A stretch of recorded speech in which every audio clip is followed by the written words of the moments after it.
오늘 아침에는 우리가 예레미야 17장 말씀을 읽었는데요. 이 17장하고 16장은 같이 연결돼서 예레미야가 한 설교 내용인데, 특별히 이 말씀을 보면 구약 성경을 보면 항상 하나님이 항상 말씀하시는 중요한 그 명령이 두 가지가 있는데, 하나는 뭐냐면은 우상 숭배하지 말아라 이런 말씀이 나오고요.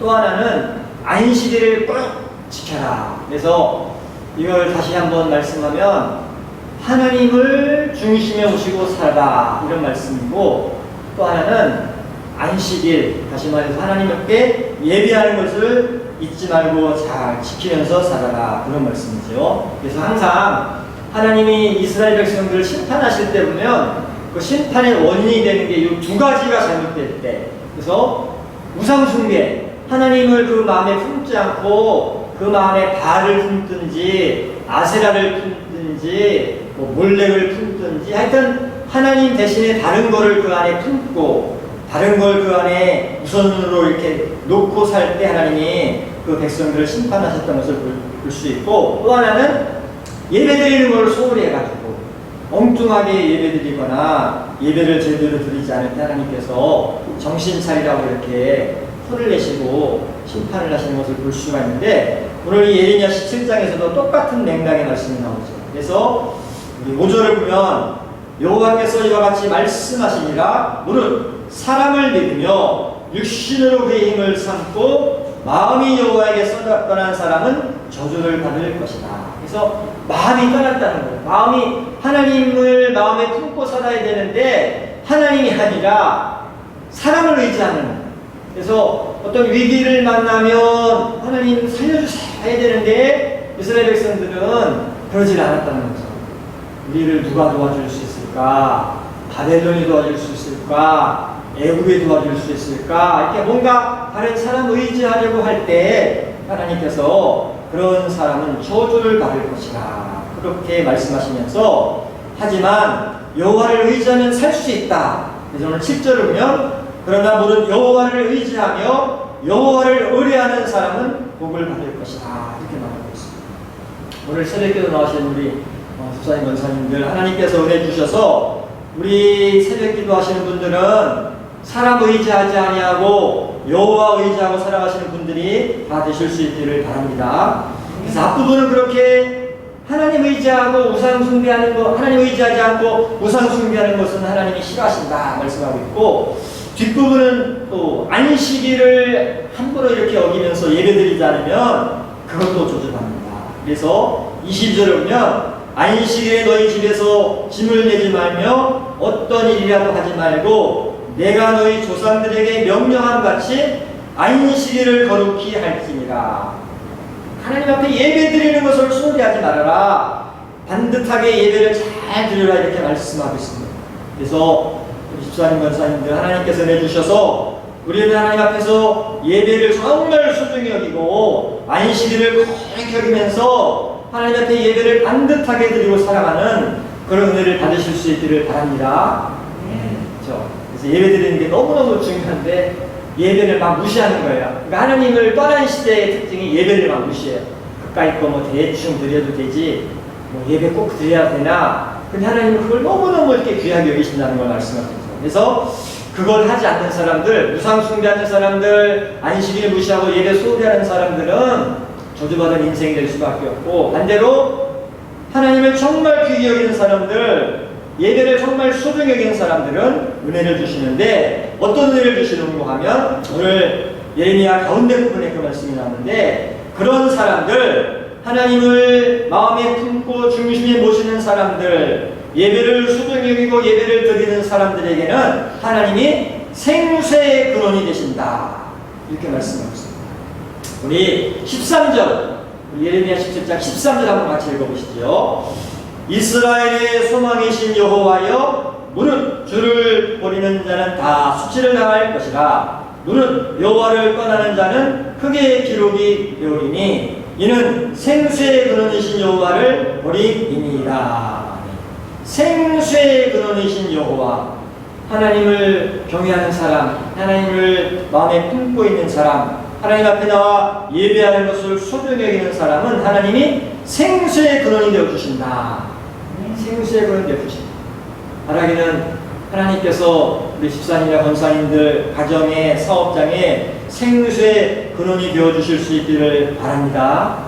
우리가 생수가 있으면 사는데 생수가 마르면, 샘이 마르면 죽는 거죠. 그런데 하나님이 함께하는 사람은 내가 생수의 근원이시기 때문에 살게 해주신다. 이렇게 말씀을 하고 있습니다. 그래서 여러분에게 하나님께서 그런 은혜를 베풀어 주시고 또 저와 우리 교회도 그런 은혜를 받기를 바랍니다. 또 하나님께서 하나님을 경외하는 사람, 예배를 소중히 여기는 사람은 재앙의 날에 피난처가 되어주신다. 이렇게 말합니다. 17절 같이 한번 읽어보겠습니다. 주는 내게 두려움이 되지 마옵소서. 재앙의 날에 주는 나의 피난처시니라. 피난처가 되어주신다. 이렇게 말씀합니다. 요즘이 재앙이죠. 권사님 그렇죠? 집사님 그렇죠? 요즘이 재앙이죠. 이 코로나가 지금이 오늘이 8월 20일인데요. 8월 20일, 1월 22일 날 우리나라에서 첫 환자가 나왔다고 제가 기억하는데 7개월 전이죠. 딱 7개월 전에. 그리고 2월 달부터 이제 막 더 많이 전파가 막 돼서 사람들이 관심을 갖기 시작했잖아요. 그러니까 막 전파될 때부터 하면 만 6개월, 첫 환자로부터 하면 7개월째인데 처음에는 그게 뭐 그까이 거 뭐 사스도 우리가 경험했고 무슨 뭐 메르스도 경험했고 신종 플루도 경험했고 그래서 처음에는 뭐 있고 또 새로운 거 하나 바이러스가 왔나 보다. 이것도 뭐 한두 달 정도 이렇게 하면 지나가겠지. 그리고 뭐 사회적 거리두기인가 할 때는 사람들이 그렇게 생각했다는 거예요. 목사님들도 한 2주 우리 국민들이 한 2주만 이렇게 좀 이렇게 참 조심하고 이렇게 좀 하면 정부가 시키는 대로 하면 뭐 해결이 되겠지 생각했는데 웬걸 6개월 지났는데도 이게 뭐 수그러들기는커녕 점점점 이렇게 더 커지고 어제 수요 예배 때도 설교하면서 말씀드렸지만 뭐 이거가 뭐 8.15인가 뭔가 교회 요새 뭐 떠드는 거는 정치적인 목적으로 하는 거고 사실은 의사들은 전부터 말했거든요. 이런 팬데믹은 그냥 멈추는 법이었고 1차가 지나면 2차가 오는데 2차가 항상 스페인 독감이건 홍콩 독감이건 항상 2차는 뭐 최소한 몇 배, 10배까지 막 더 커지고 그 다음에 또 3차 그 3차 정도 지나야 수그러든다고 다들 얘기했거든요. 그러니까 뭐 꼭 이번에 8.15니 무슨 교회들 때문이라기보다는 원래 그렇게 가는 과정에 있었던 거죠. 이게 재난이죠. 재앙이죠. 그런데 이건 사람이 이걸 할 수가 없는 거잖아요. 뭐 대통령이 이걸 잡겠어요? 시진핑이나 트럼프 같은 세계 초강대국 뭐 그런 대통령들도 꼼짝 못하는 게 알겠습니다. 눈에도 보이지 않는다. 그런데 그런 재앙의 때에도 하나님께서는 피난처가 되어 주신다. 이건 성경이 분명히 약속하고 있는 말씀이죠. 하나님이 약속하신 거죠. 하나님께서 우리에게 약속하신 말씀처럼 우리가 만나는 이 코로나 재앙의 시대에 하나님께서 우리 성도님들의 가정과 하시는 사업장을 하나님께서 지켜주실 수 있기를 바랍니다. 하나님이 피난처가 되어주시기 바랍니다. 그래서 우리 윤집사님 아드님은 이 코로나 시대에도 사업이 잘 돼가지고 저 노원에도 새로 업장을 또 내고 얼마 전에는 저 아주대 앞에도 또 내고 또 사이도 잘 돼서 저 성남에도 이렇게 내고 이렇게 사업이 오히려 코로나 시대에 확장을 하고 있는데 그런데 또 이 재난의 때가 재난의 때니까 하나님이 우리 집사님의 아드님이나 따님의 사업장들도 잘 지켜주실 수 있기를 바랍니다.